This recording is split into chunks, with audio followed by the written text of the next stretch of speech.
Welcome back. Now, turning to the latest in the investigation tied to a pair of ballot box fires out west. Officials say that an incendiary device was found in a ballot box in Portland, Oregon, and a ballot box fire in neighboring Vancouver, Washington, that damaged hundreds of ballots, and they are likely connected.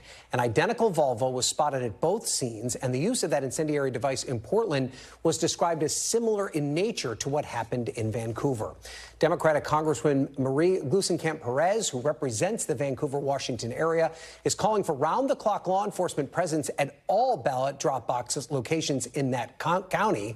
Gluesenkamp Perez flipped her seat from red to blue in 2022 and is now one of 5 House Democrats seeking re-election in a district that Trump won in 2020.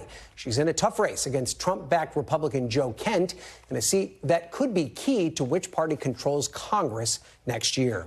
And the Congresswoman joins us now to talk more about everything that is happening in her district. Congresswoman, thank you so much for being here. First off, have you received a response from authorities about your request for round-the-clock presences at these ballot drop boxes? Is that going to happen? It seems like we're going to have election observers in a vehicle near each ballot box starting on Wednesday. So that's a huge step towards having the kind of certainty people need to ensure that their right to vote, regardless of their party, is not impeded by some dweezil in a Volvo.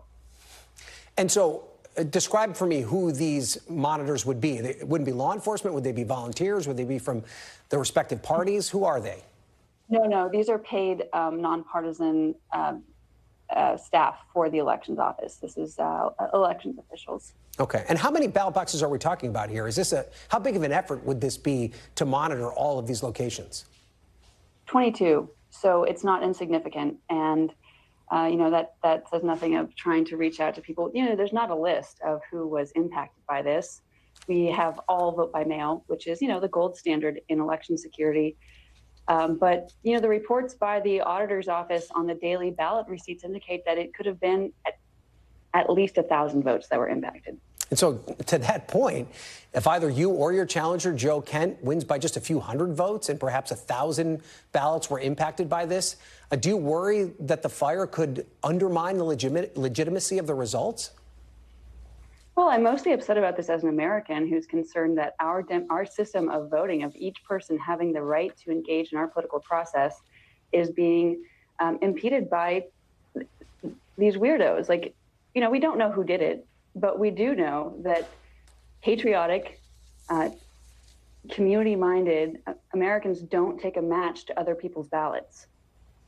And so what is your message now to your constituents who have been using ballot drop boxes for a long time? You mentioned that this is something that your state has done for a long time, quite successfully, I might add.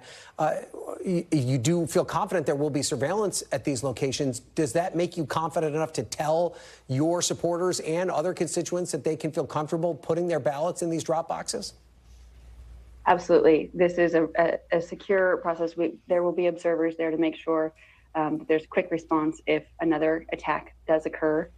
And if you voted in Vancouver at the Fisher's Landing ballot box between 11 a.m. Saturday or 4 a.m. Monday, you need to check the auditor's website to see if your ballot was received. If it wasn't, call, find out, and you can go ahead and ask for a replacement ballot. Yeah, and talk to me a little bit more about that process. If you were someone that was impacted by this, it's not as if your ballot is gone forever, right? You have an option here to make sure that your vote is cast, correct? That's right. You can ask for a replacement ballot, and you don't need to be concerned about any kind of fraud happening here. They match your signature, and once your signature has been accepted, that first signature that's accepted is the one that is counted. It's also important, this is one of my biggest counties, and so if you turn your ballot into another location, go ahead and check online, but try to leave the phone lines open to the people who were impacted in this area. There are, at a minimum of 16,000 people who know this is their local ballot box. Let's make sure those phone lines stay open to those folks who were impacted. So check online before calling into the auditor's office in any case. All right, let's talk about the campaign now. And you tonight will see Kamala Harris, who's the nominee of your party, make her closing argument today at the Ellipse, not far from where I am right now. You're someone who very proudly sits in the middle of the political spectrum. What are you hoping to hear from the vice president tonight in this closing argument? Do you hope that she reaches out to a broader set of Americans, not just Democrats? Well, that's what we want for everyone, right? We want to hear that our priorities, our values in Southwest Washington are reflected in the national agenda. We want to hear that reflected in D.C. and not D.C. insert itself into our lives here in an incredibly toxic way that we've seen here recently. It's really important that we're talking to people about the issues they're facing. We are hearing them when they say that the prices are out of control. They're worried that they're never going to be able to own a home, that they're working 3 jobs and they're not making rent. Those are the things that I hear all the time. I was just talking to one of the directors of one of our largest labor and delivery wards. She told me that right now, about 40% of the babies born in her hospital have at least one parent addicted to fentanyl. That is astonishing. And it feels like if this is something that was happening to wealthier families, there would have been action. We want to hear it taken seriously. And it's work that I've put my shoulder behind in these past 20 months as a member of Congress. And if Kamala Harris wins, if Donald Trump wins, I mean, there's still the very real possibility that we're facing divided government in some respect, depending on who wins the House and Senate.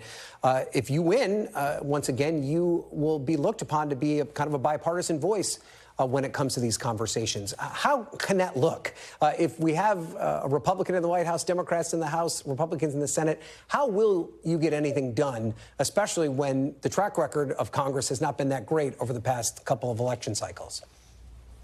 Yeah, I mean, the work in front of me is consistent no matter who is in the Oval Office. It is to ensure that the priorities of my community are heard, that we are given the platform we need to address the hollowing out of the middle class here.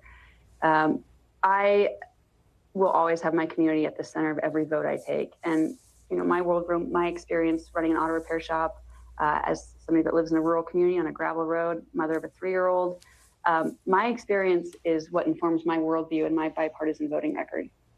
And finally, in terms of the presidential race, I know you haven't wanted to talk very much about who you're supporting for president. Has that changed? And why do you think it's not something that you should have front and center? Well, I don't think people in my community are going to change their vote based on what I say about the presidential level. So I'm very clear personally about my values and who I'm not voting for. But, we're running in a race that is feeling increasingly polarized and overshadowed by a national agenda that's not talking about the experiences of living in rural America right now. So, at a time when my opponent has called for the defunding of the ATF and the FBI. He has called voting by mail sketchy. And it's really even more important that we are talking about the issues that matter to people, that we are supporting the systems that undergird our values. I think that 90% of Americans agree about 90% of the issues. And so to see ourselves sort of torn apart and weaponized against each other is really concerning. Okay, Congresswoman Marie Gluesenkamp Perez, thanks for coming. We should also point out that we would also invite your opponent, Joe Kent, to come on as well if he would like as we get closer and closer to Election Day. Thank you so much for being here. Thanks for watching. Stay updated about breaking news and top stories on the NBC News app or follow us on social media.